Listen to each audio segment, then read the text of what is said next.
My first example that drove it home to me, I had a guy come in and he'd had a bypass and he started to have chest pain again. And he walked 25 yards to get chest pain. Previously, he was going for a 3-mile walk. We did a heart cath because we're still doing it back then. And it's like your bypass graft to the bottom of your heart's blocked off. We can't do a stent. But there's one thing I wondered if you'll try is this plant-based diet. In 3 weeks, he was back walking his 3 miles a day. Chest pain went away like immediately. And his whole family, the great thing about it, became class, his daughters lost weight. They didn't have coronary artery disease this time, but everybody benefited from it.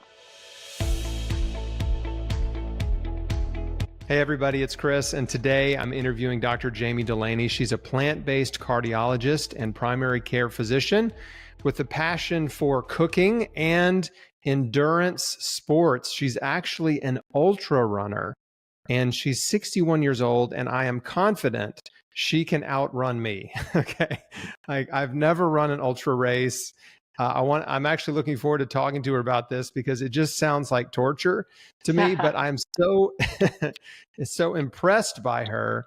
And she is a living testimony of not only how you can thrive in your 60s on a plant-based diet and compete at a very high level of athletics, but also as a physician, she is helping patients reverse chronic disease with diet and lifestyle. What a concept.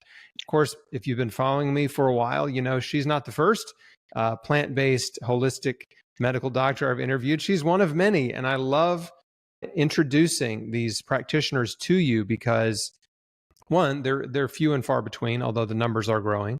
But two, these are my favorite people. These are the people that are on the front lines, helping their patients actually heal, as opposed to just pumping them full of drugs, medicating their symptoms, and really not solving any problem, and actually sort of kicking the can down the road and creating more problems. So anyway, that's a bit of a long intro, but Dr. Dulaney, thank you so much for taking the time. I'm excited to talk to you. Finally, nice to speak with you. You and I have spoke on the phone a little bit over the years, and it's pleasure to be on your podcast. Yeah, I'm glad to have you. And this is going to be fun. I asked you before we started recording if you had any health challenges that prompted you to get into plant-based eating, and you said no. And so I'm curious, how did this happen? When did the shift happen in your life as a, let's say, just conventionally trained physician to move away from just, hey, here's a pill for your ill, into let's dig into your life and make some changes and help you heal? It actually happened in the cardiac catheterization laboratory. I was getting ready to scrub in to do a heart catheterization, and one of the technicians was there eating a giant bowl of salad. And I said, "What are you doing?" And she says, "Oh, I'm vegan." And it's like, "You're vegan?" I grew up in West Virginia, and there aren't very many vegans in West Virginia. And I was in Florida at the time. It was all new. She said, "Go read Diet for a New America by John Robbins." So I said, "I will." So I went home that weekend and I read it cover to cover, and I was astonished. I was astonished at the health benefits of being plant-based. I was astonished of the environmental aspects. I knew nothing of animal farming. So I declared to my family at the end of the book that we were all vegans. And my family said, "You're a vegan." We're not a vegan. So I went along on my own for a while, doing my thing and, eating what they ate. And I would eat my vegetables on the side and people would make fun of me. And I'm also a runner, as you said, and I was running marathons at the time. I was listening to a podcast, and I was listening to a podcast about a guy that lost a lot of weight. And he was being interviewed by another vegan. She's called Vegan Running Mom. And they were talking about this new documentary, Forks Over Knives. And it's like, geez, I wonder what that is. So I ran home and I downloaded the documentary, and it's like, that Dr. Esselstyn is the guy I want to be like. I've always had a practice that we pride ourselves in taking time to talk to patients and to explain why, as opposed to you just do something. And I've always been into physical fitness and trying to get my patients to exercise, but I was never quite sure how to implement it until I saw his study where he took the patients and put them on a plant-based diet. He educated them, he called them, He followed up with them and he had great success. So at that point, we started a class in the office in the evening where I would persuade somewhat sternly to some of my patients to come and take this class to learn how to eat plant-based. And I made them pay $25 so they would show up for 6 classes.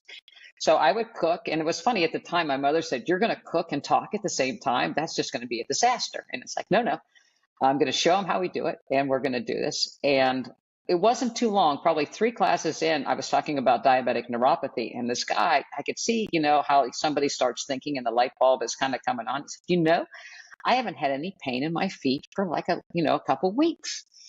And I started taking people, these people that were in the class, I started taking them off their blood pressure medicine, their cholesterol medicines. I mean, I was dialing things back.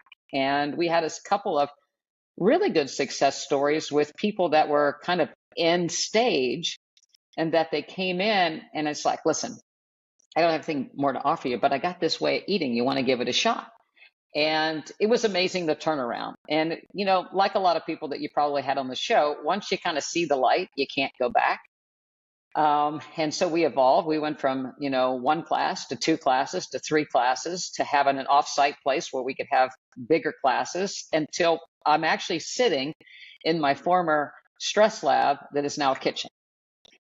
So we can have 25 people in a class now. I have a full kitchen, and we can, do demos, and that's how, and then the whole practice went that way. So it's the best thing I ever did in my life. Yeah, I have to say that I think it was about 2015 when we finally made the complete switch, that I've helped more people in that period of time than I did all the time being a traditional cardiologist. So That's saying a lot.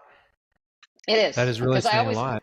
I always prided myself being very good at titrating cholesterol medicine, diabetic medicines, blood pressure medicine. So we got the numbers just right, but the numbers being right didn't fix the people. Okay, so when did you read Diet for a New America? It was around, I'd say it was someplace around 2000, 2004 or something, someplace around in that area, and again, didn't have any idea. I went vegan, but I give people, and at that time I was giving people Dean Ornish's book. And I'd say, this is a good way to live if you can do it, but it's really hard.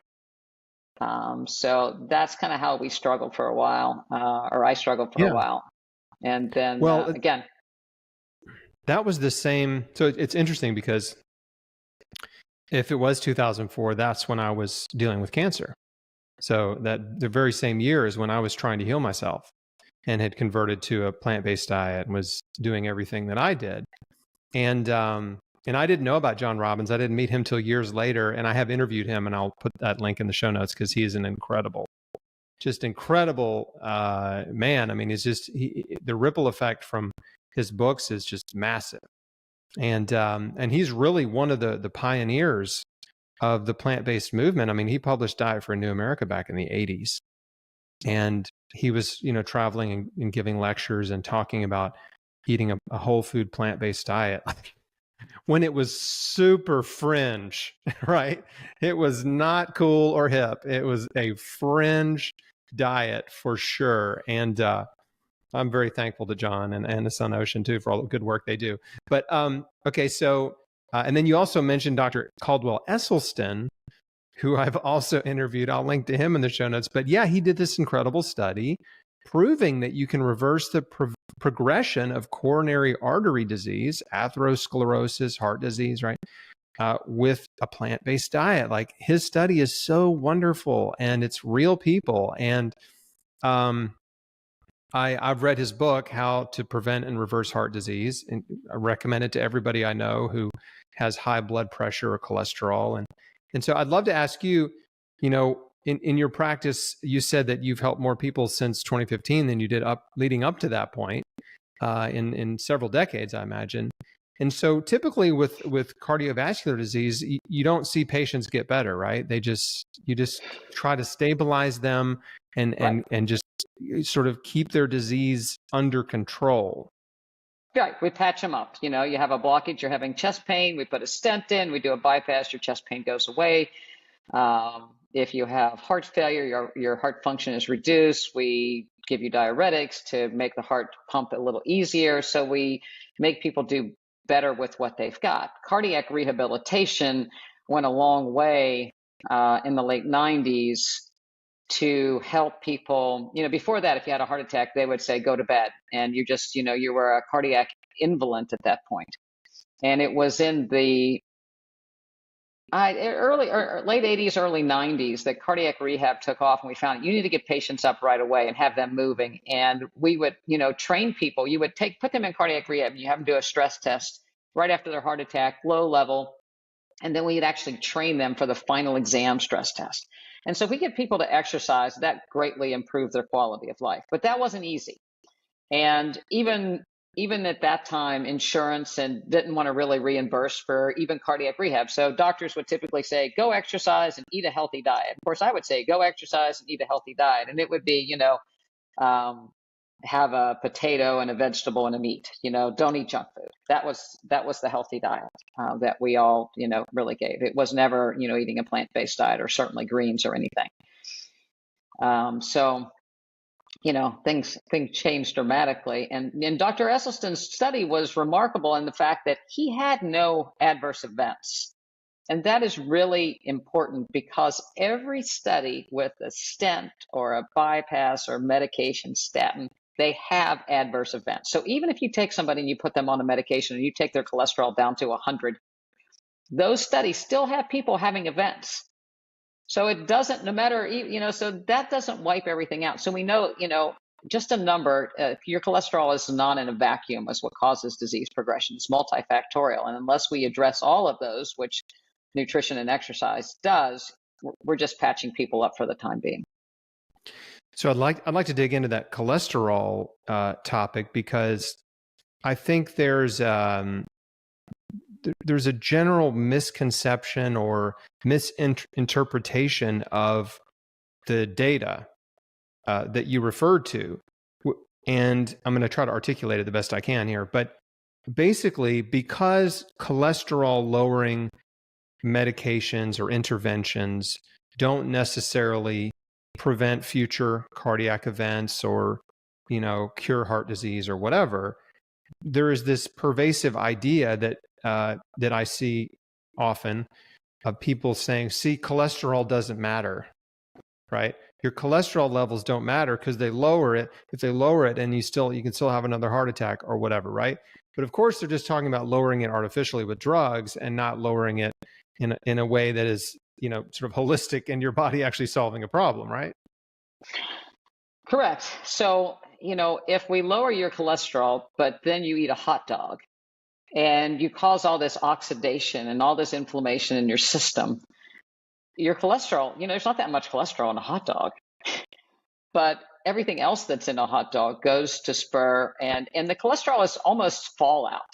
Question, is it the primary factor, or is it something? When we see a plaque, there's definitely cholesterol in it. There's not a coronary artery plaque that doesn't have cholesterol, but it also has white blood cells and all kinds of debris. So you're right. If you let all the, if you let all the mud in, but you take out the sand, you still have a problem. And that's really where we see with cholesterol, medications. You might get a 1% drop, 2% drop, but that's about all you're going to get because we're not addressing the other factors. Yeah, that's great. Patients are still eating so many other aggressive dietary factors, problematic, inflammatory, disease promoting molecules from food. So what happens when you take a patient who has cardiovascular disease? They have high blood pressure, high cholesterol, right? All the markers of cardiovascular disease, and put them on a whole food plant-based diet. It depends a little bit, the speed. You see these testimonies, 2 weeks later, I lowered my cholesterol 60 points and I'm off. If somebody was on a terrible diet and we fix a terrible diet, we can see some pretty big, quick adjustments. I've had people that were on a fast food diet, you drop everything just backs off right away. If you have, and typically I'm in Florida and my patient might, before changing my practice, but my average patient population would be 70s, 80s, let's say 65 to 85.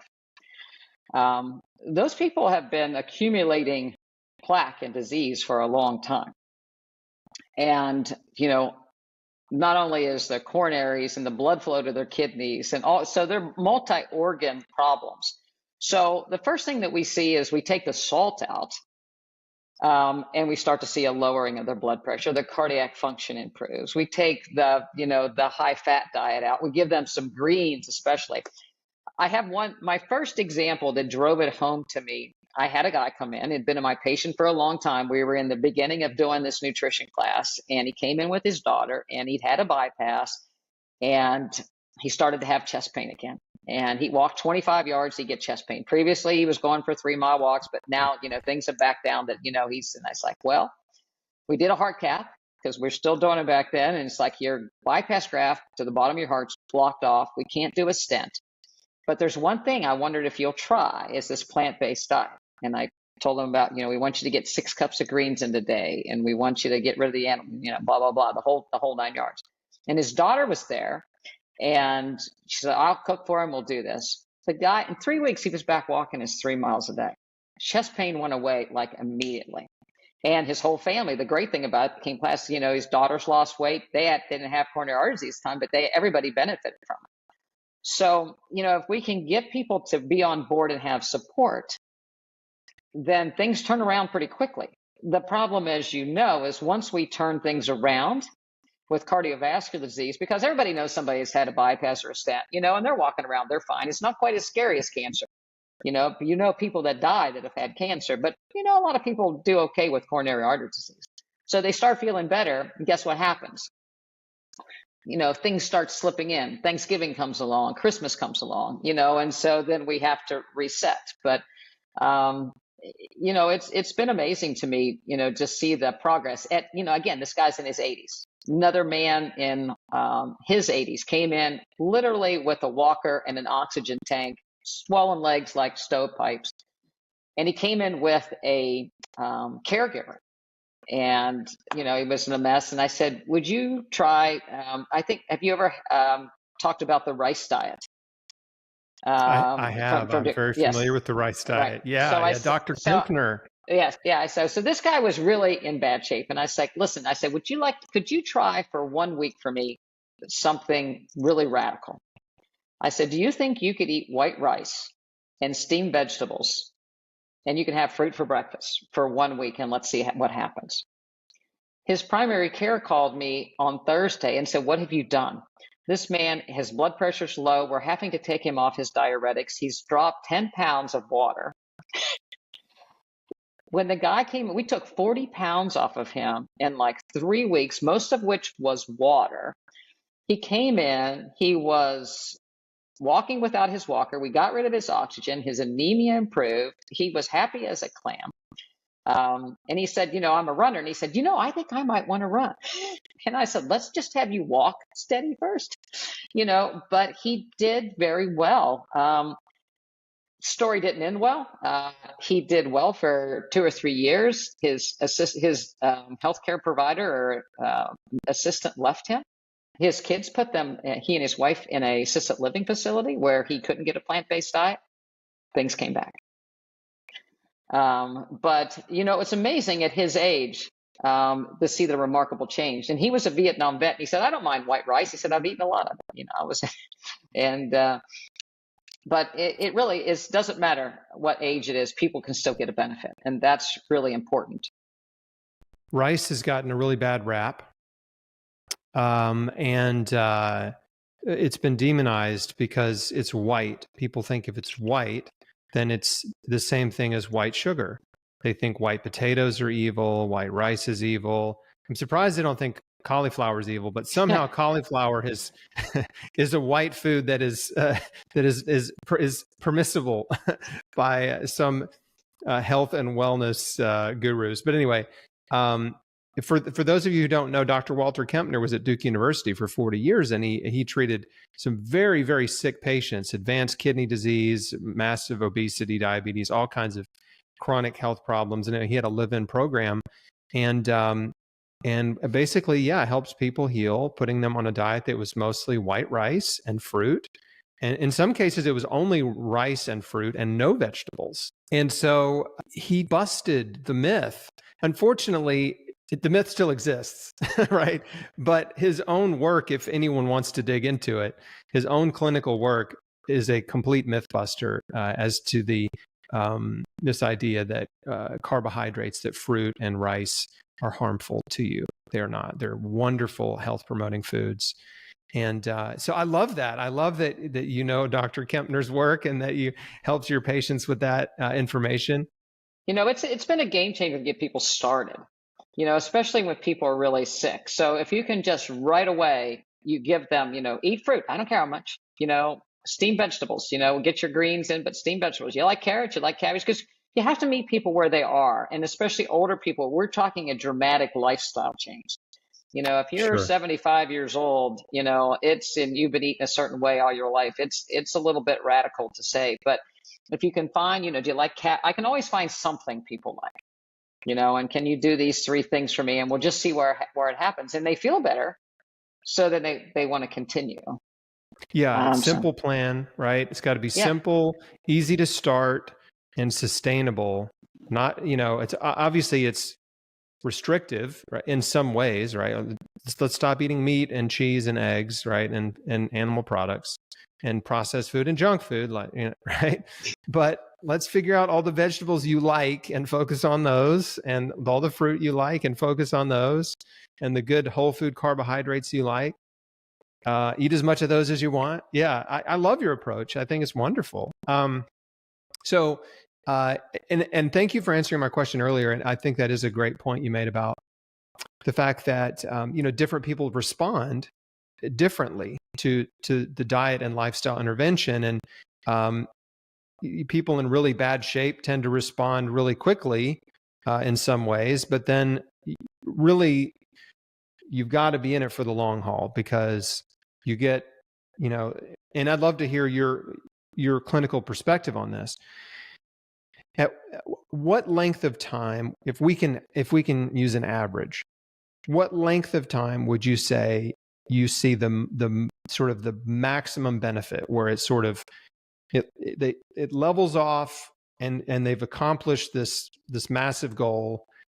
I know it varies from person to person, but is it 6 months, 1 year, 2 years? You know, if they're really following your program. it's, you know, it's really in 6 months we make a tremendous amount of progress. And again, depends, you know. So we have people that are on 100 units of insulin and so the way we do it, accountability is key. So if somebody is on insulin, because, you know, if you change your diet, all of a sudden your sugars can go down pretty quick. So I actually have them check their glucose before they go to bed and first thing in the morning, and have them text me every day. They text me in the morning every day with those 2 numbers, and we decrease their insulin accordingly of how their day went. And we use it not as a punishment, but okay, so let's see if your glucose went up. What did you have that drove it? So people start to understand, if I did this, it resulted in this, because people don't realize just how much oil or fat in the diet can drive glucose. And they'll go back and they'll say, you know how the diet history goes. They didn't have anything, salad, you know, blah, blah, blah. But when they'll find something, and it's like, okay, so if you take this out, then all of a sudden we have a response. And it's not, you know, I tell people it's not a straight arrow curve into perfection. It's up and down. But we'll see people go along with their glucose, and then they'll have a really good improvement. They'll go along, then they'll have a big improvement, and they'll go along. And we finally wean them all the way off of their insulin. Sometimes we'll get down to 2 or 3 units, and it comes down, and even maybe we might normalize their body mass index, but we have to actually change their body composition, because as people get older, they lose muscle mass and bone mass if they haven't been lifetime exercisers. So even though they may get down to their high school weight, they're not down to their muscle mass is not that. So the mitochondrial function is not that. So then that's when we start focusing, and we actually do a mobility class. We have a yoga class. We have strength training, flowness, and wellness challenges. So we try to change their body composition so we get a little bit more muscle. And you can do that at any age. And so as we change their body composition, that's the last step to getting rid of those 2 or 3 units of insulin sometimes, especially if they've come from 100, you know, something really big. And I don't know how much you've dealt with diabetes, but, you know, when you if you have high insulin levels because you have diabetes, it drives your hunger. The people are always hungry. But if you're taking a lot of insulin, you're always hungry as well. So the more insulin, so people's glucose goes up, they get more insulin, they get more hungry, their glucose. So it's a vicious cycle to have to break. And so if we can keep people accountable with us, we can bring it right down. I mean, there hasn't been one adult onset diabetic that I have not been able to bring their insulin down. If And they that follow your if directions. they follow direction. And we always laugh, sometimes, I get ghosted, and it's like, so I'll text them. It's like, I haven't heard from so-and-so. It's like, hey, where are you? It's like, oh, I went on vacation. It's like, no, we've got to, keep going here. So it is, Dr. Esselstyn's right. You got to hound people a little bit to get them over the hump. And then the other education piece comes in, how do you deal with your friends and family? How do you live in the real world? Because that's very difficult. Again, I'm in Florida where people retire and it's all about going out to dinner, socializing, and how do you do that and have a life? What's your pitch to somebody? Are you saying something like, give me 30 days, right? Just give me 30 days and follow this, just commit to this for 30 days and let's look at your blood and see what happens. Do you have that kind of a conversation, or how does it go? Well, so early on, before we changed the practice, it was all comers. So typically as a cardiologist, somebody would have an abnormal stress test or somebody would have chest pain and they'd send it to me for a consultation. And I would have to give the 40 minutes of a plant-based diet reason, as fast as I can, and blurb all that out. I'd be hoarse by the end of the day. If I had 4 new patients, I did it 4 times. It's exhausting. And, you'd have the spouse in there kind of growling because, he's sick and I'm not sick. Why do I have to change, and all that. But when I changed the practice, we started like if you want to get off your medications, if you want to take control of your own health and do this. So I started getting people that were interested. And so that made it a lot easier because now people just needed to know the how and a little bit more of the why, and enough of the why so that they could defend themselves, so to speak. And it became, so it's like, let's start and just work with us and let us help you to navigate this, because a lot of people just don't know. You're used to eating a certain way, exposed. They just have no idea what's in food. Yeah. And, that's great. You're right. It's so much easier to help people that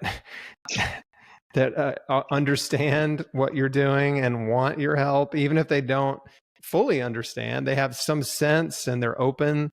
Versus trying to twist someone's arm and talk them into it.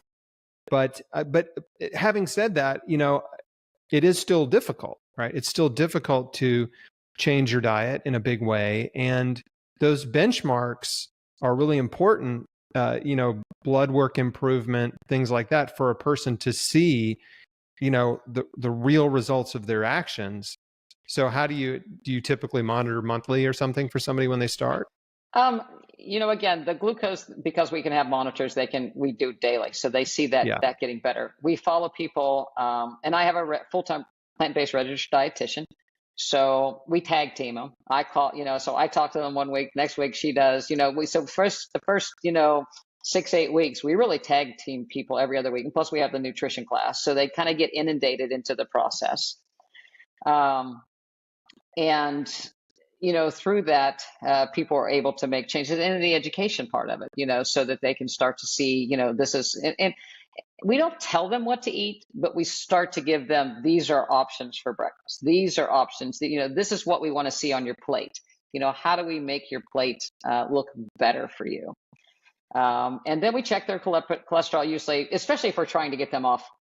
They're trying to get them off blood pressure pills. Again, we're seeing them more frequently, so we get them off pretty quick. Or water pills. We have to, because they'll start to drop their blood pressure. The same way with the insulin. Their cholesterol, we usually say, okay, let's 3 months, see where you are. If they're really ill, we may let them be on their cholesterol so they have a big drop. It's like, okay, now we're going to cut it in half, see where you are, keep the carrot going, so to speak, in 3 months. Because again, we know the statins increase your risk of diabetes by 4%. Depending on which statin, you might increase your dementia. So our goal right up front is to say, we want to get you off of this, but we want to do it safely. Same way with blood pressure medicine. Some of them are rebounds, so we just can't cold turkey. But we have to keep people accountable as they're going. So that's the benchmark. Of course, their weight, the body mass index, how long they can walk, getting them involved. And they typically feel so much better. You know what I mean? That is really a driver. The sad part is that they go back to their primary, or they go back to another consulting physician or another physician, and nobody ever says, wow, you look good. Wow, you better take your statins. Well, my cholesterol is 160. Well, you better take your statin. You need that diet. But my glucose, my hemoglobin A1C is now 5.6. Well, you still, they don't want to stop them that. And they will not pat them on the back for how well they look. It is so sad. It is so sad. It's so frustrating, but we just laugh about it because we see this all the time in the cancer community where a patient, they radically change their diet. They're overdosing on fruits and vegetables. They go back for an appointment and their blood work looks amazing. Their scans have improved. There's, maybe no tumor growth, or the tumors have started shrinking, or some have disappeared, like really great stuff. And, they will just get the most just milk toast response from the doctor. And usually it's like, well, yeah, everything looks good. Just keep doing what you're doing. Yes. There's no like, what are you doing? Tell me more. It's like, I've had an oncologist tell patients, well, I'm glad you can do it, but I don't like broccoli, and it's like, I walk in the hospital, I usually go in, depending on what time of day it is, I might walk in through the ER and go through, and the first thing you hit are the vending machines. You smell the terrible foul smell of Subway sandwiches coming from the cafeteria. It's just all over the place. Do you understand this mentality? I mean, was that ever your mentality early in your career where maybe you'd felt just overloaded or overwhelmed by the amount of work you had to do and the patients you had to care for, and you just weren't open to learning anything new? Or have you always been trying to learn more? I always laugh. I never read a fiction book until the 90s. So I was out in my career before I ever picked up, and then it was historical fiction. So I never felt like I had time to read something for fun. There was so much to learn. I always have felt that. And I've always wanted to know the why, And so when we look at things like high blood pressure, I mean, we call it essential hypertension. It's not essential. It's not essential that you get high blood pressure when you turn 40, but we act like it's just something normal, and it's like you have, and when I tell people, it's like, well, you have high blood pressure, you have vascular disease. And they sit back and it's like, well, you got to have vascular disease. You got to have something going on to make this. You weren't born with it. You weren't born with a cholesterol 250. Most people, I mean, there's a few familial things, and even those people respond, so there's really very, very few people that, have the true familial hyperlipidemia that we can't do much about. And even those people, and I have some of those people, even those people that we don't move that cholesterol mark do fantastic eating a plant-based diet, because like Dr. Esselstyn has said, you can have the machine gun in the closet, but if you don't have any ammunition, it's not going to fire. And if we don't oxidize this cholesterol, and we don't have a lot of inflammation on the board, people do okay. So it's some just, of these, I'm so glad you brought this up because it was in my, mental notes that I was hoping we would get there with the familial high cholesterol cases. Do you see them get under 200? Sometimes total cholesterol? Sometimes no. No, I've seen triglycerides go from 2,000 to 130. That's which phenomenal. Is, still eating fruit. I've seen cholesterols drop into the 220s on people that were 300s, but not, a lot. But some people just never see the 150 mark. But but those aren't the people that are getting heart cath, stents, and bypass. So those aren't the people. The people that are having problems are not. They're the people with a cholesterol of 200, 220. That are eating a standard American diet that's full of inflammation. Those are the people that we see, because you hear it all the time. It's like, well, I don't, it was family history because, his cholesterol wasn't that high and he had a heart attack. So there. And, the doctor put him on statins, but it wasn't because of that. It's family history. I have to share one story with you in that my family history. Because if this doesn't drive it home, nothing will. My grandmother on my mother's side died at age 57 of heart disease and diabetes. My grandfather, her husband, died at 48 of a massive heart attack. My mother, their daughter, had 3 siblings, 3 brothers. They died in their 60s of heart disease and diabetes. My mother lived to 90, and she passed away a couple of months ago, and I had to cancel her tea time the next day. So she, and really story goes, she ended up getting a lymphoma in her 80s, had chemo, and probably had a cardiomyopathy because of that, but did quite well, golfed, yoga, Zumba, until the day she died.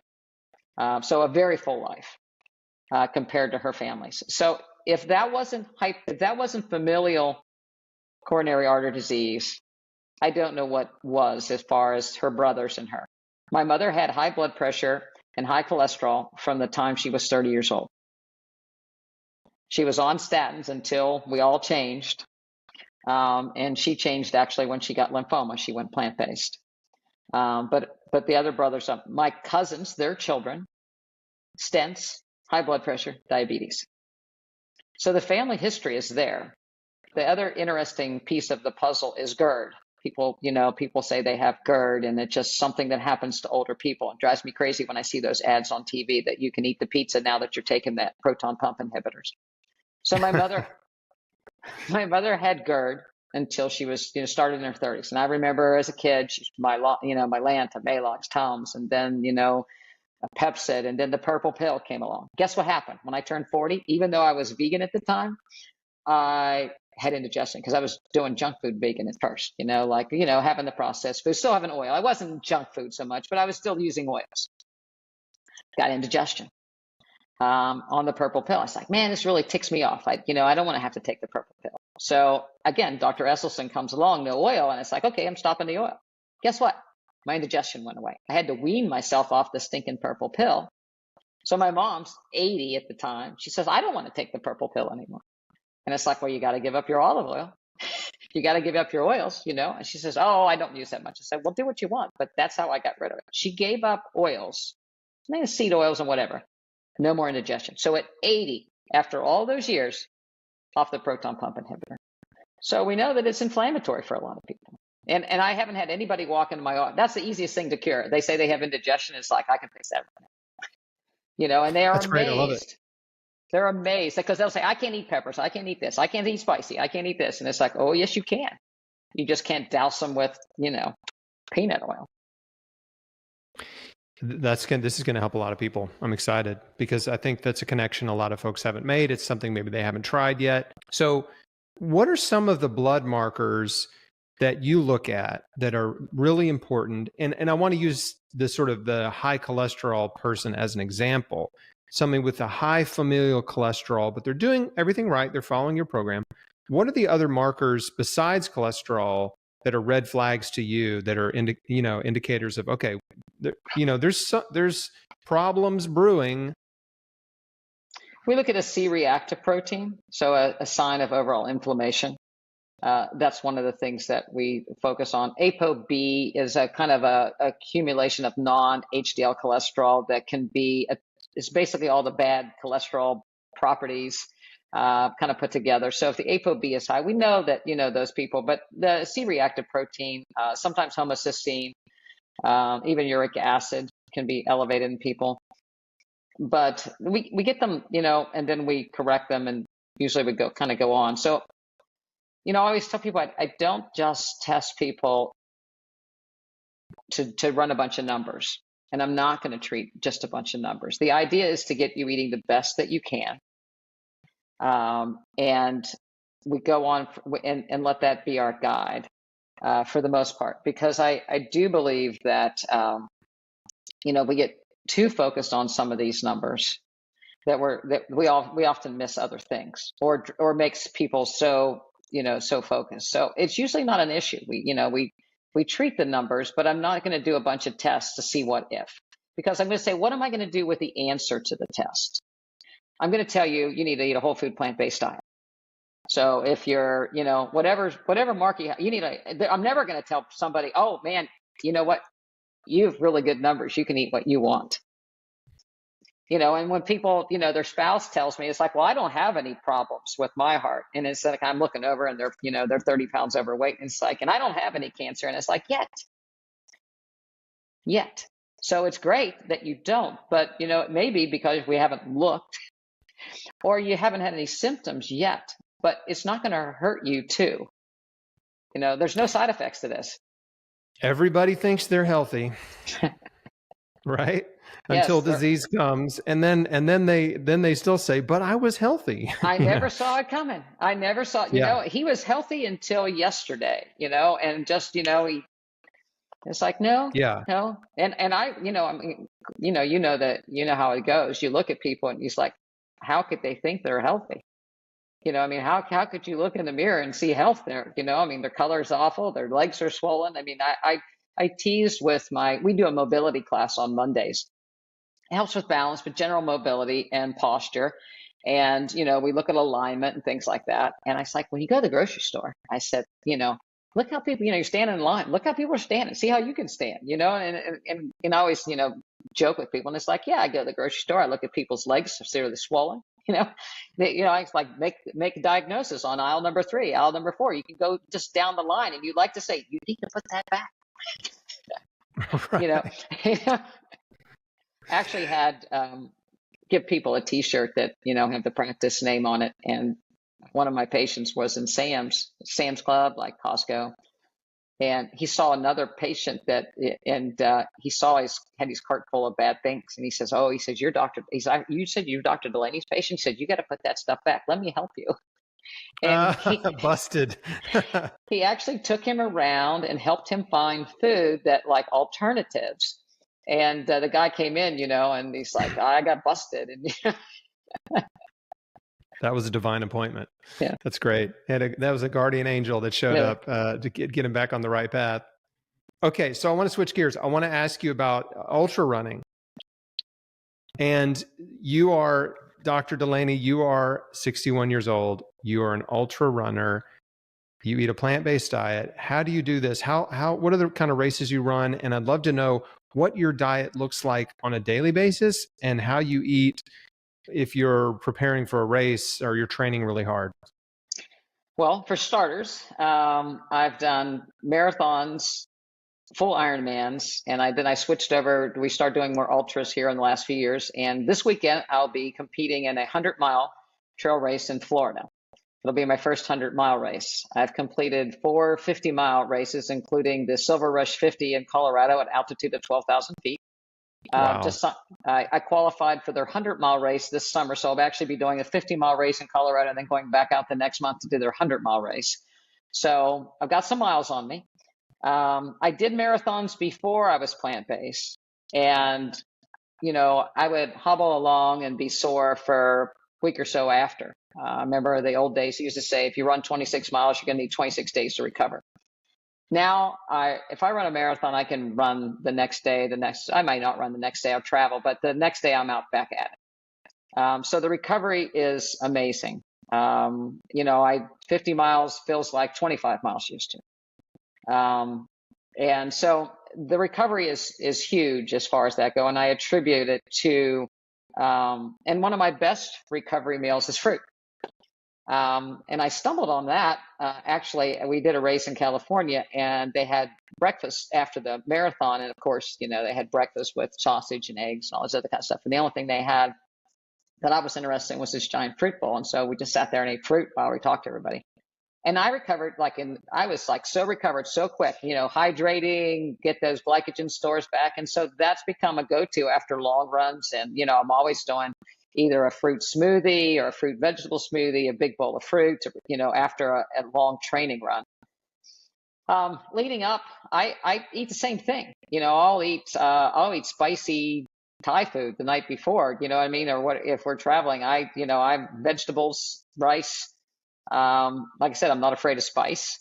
I'm not afraid of fiber. I took a bunch of friends to a raw vegan restaurant before a marathon, and I ran the marathon fine. They were all in the bathroom the next day. But, so I'll have a giant salad. I love to have a big kale salad. I mean, getting the greens in, how better to get all that nitric oxide. We sometimes eat beets before, certainly beets the night before. And, people will look at me, if you're in a restaurant where there's people that are, traveling doing the race too, and, they may have an armband and they'll look at my plate, as they go by and they say, can you eat that before you go, all that fiber before you go run a race? And it's like, yeah, it's like, what a better way, to get everything cleared out the next morning to run. So I don't really eat anything different. I'm Italian and Irish. And so, my mom was Italian. So we ate pasta with sauce. I don't eat quite so much pasta anymore. I've kind of more rice. It seems to digest a little quicker. So I'm more on vegetables. My grain of choice would probably be more rice or quinoa these days. But I'll, if we're someplace, I'll do that. Potatoes are fine.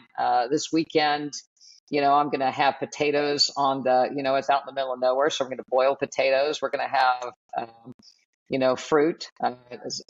One of my crew is going to do some juicing for me. So I've got juices. So in between, so that's kind of the fare that I'll be, living on.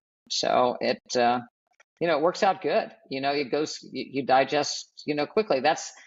There are some ultras. I have a podcast and I'm trying to there's a ultra in Georgia that the race directors are vegans. So they have vegan options on their race course aid stations, but they're not a lot. So we typically prepare have our own food and drop bags and things like that. But there's more and more, but it is very disheartening to see people training to do these things and then they eat such junk food, because you're burning a lot. You can get away with early on perhaps eating, but it kind of catches up with people. So, I don't have any arthritis, I don't have any joint pains, I don't take any medications, recover well, I sleep well, there's not, again, it's funny, it's not that many people in my age group, because especially the longer you get, it's like, it was funny because I qualified for this 100-mile race. I just had to win my age group, and it's like, well, it wasn't that much competition. Most of them were home on the couch, so. Right. I mean, that's just amazing. Now, do you try to eat more because you're burning so many calories? Are you trying to kind of double down on your portions? I eat to hunger. Like I said, I typically eat a big bowl of fruit for breakfast. I have chia seeds with that. Sometimes I'll put a little soy milk on it to kind of make the chia seeds soak up so they don't stick in your teeth quite so bad. I might have I make my own sourdough bread, so I may have some sourdough bread. Lunch is typically a big salad with, I have a variety. So I have my sushi type salad with rice and edamame and carrots and peppers and whatever. And, or I have more of a Mexican variety with, beans and then dinner is just, vegetables and, potato or rice, tofu, beans, it's just a regular fare till I'm hungry. And then I do have dessert. I will say my favorite dessert is frozen bananas, frozen blueberries, some cacao powder and soy milk. I sit there and have my own little soft serve party and I'm happy. I love it. Sounds amazing. Everything you eat, I would enjoy. How long does a 50-mile race take? And how long do you think this 100-miler is going to take? 50-mile.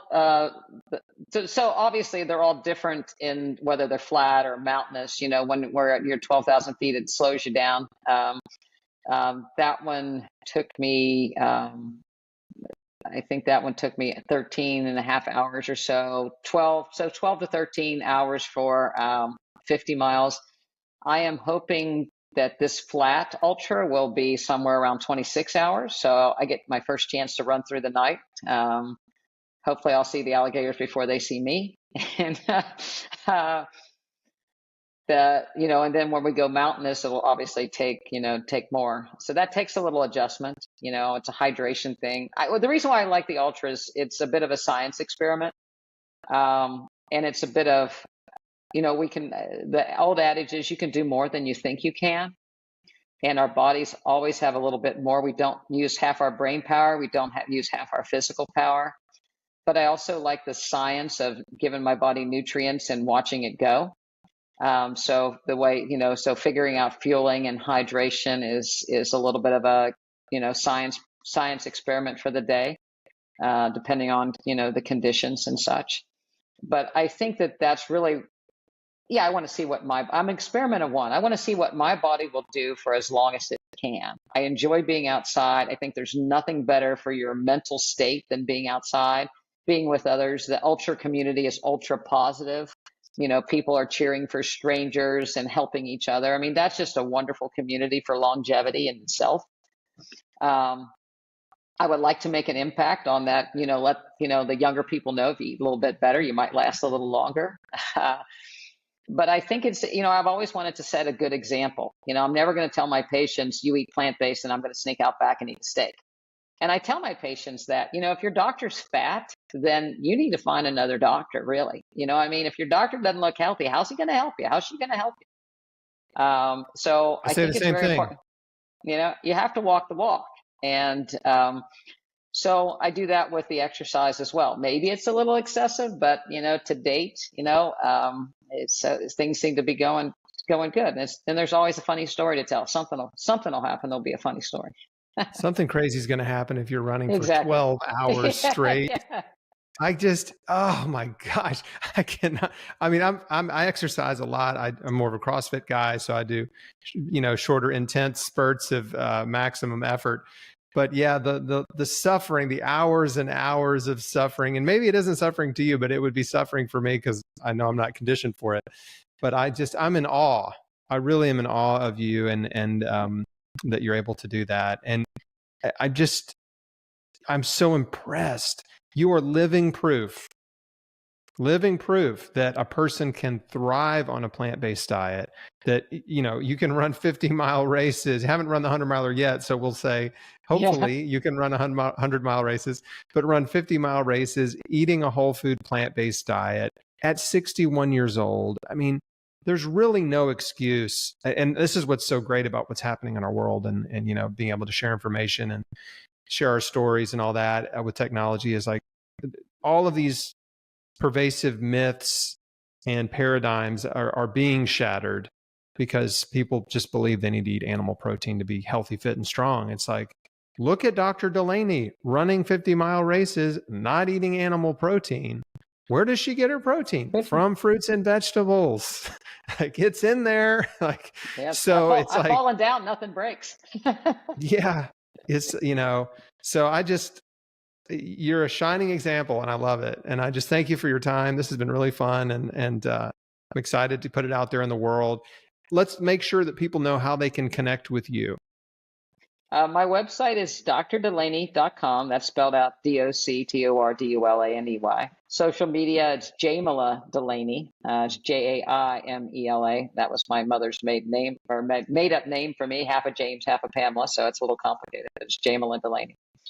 And I do a podcast, Jami Dulaney Plant-Based Wellness Podcast. So I talk about my running adventures and have people like you on. You've been on my podcast, but a lot of times I just talk to the cat about different studies that have come out, and try to review the literature and encourage people and share things that have happened in the office of regular people and how regular people do, so that, I think a lot of people think they're struggling alone and it's just them, but everybody struggles and it's okay. I think that's awesome. I'm going to make sure and link to all of your resources in the show notes. So folks on YouTube, check the description. On Instagram, if you're watching a clip or whatever, or on chrisbeatcancer.com. We'll make sure you can connect with Dr. Dulaney, and you are located in Florida. You do see real patients. Every day, real patients, and we have an online practice as well. So we see people actually all over the country, talk to them. So we do Zoom, and all our, our mobility classes and things and the nutrition classes and lectures are also on Zoom. So for people that don't live locally, they can get to them that way. So it's fantastic. Well, Dr. Dulaney, thank you again. Like I said, I'm just so impressed by you, and I love what you're doing. And you've inspired me to maybe try to run a little longer than I like to run. Actually, last question I wanted to ask, how many miles do you run per day on average? usually training at about 7 miles during the day, and then my long runs will go 20 miles on the weekends, 20 miles on the Saturday, maybe 10, 12 on Sunday. So when I'm building up 60, 70 miles to try to get, I have two German Shepherds that I run with, so they're inspiring because they both need to get their energy taken out. So usually in the morning during the week, one goes out with me for 3.5 miles, and I come back, switch dogs, and take the other ones out. So it's kind of a funny. I'm that person in the neighborhood that everybody knows. Always running. I've got a dog that needs exercise too. That's more of a motivator for me than my own endurance for long runs. But this has been really fun. Again, thank you so much. Thanks for watching, everybody. And please share this video with people you care about. The world needs to know, your friends and family need to know that chronic diseases like heart disease and diabetes and cancer can be reversed. They can be healed with diet and lifestyle, and that fruits and vegetables and whole grains and starches like potatoes and beans and corn and rice are actually health promoting foods. They're good for you. So I think when they see this interview with Dr. Dulaney, it'll really, a switch is going to flip, right? Because you got no excuse, right? You can't make any excuses. There's a 61-year-old woman running 50-mile races on a plant-based diet. Like, you have no excuse. So anyway, thanks for watching, everybody. Have a good one. I'll see you on the next one.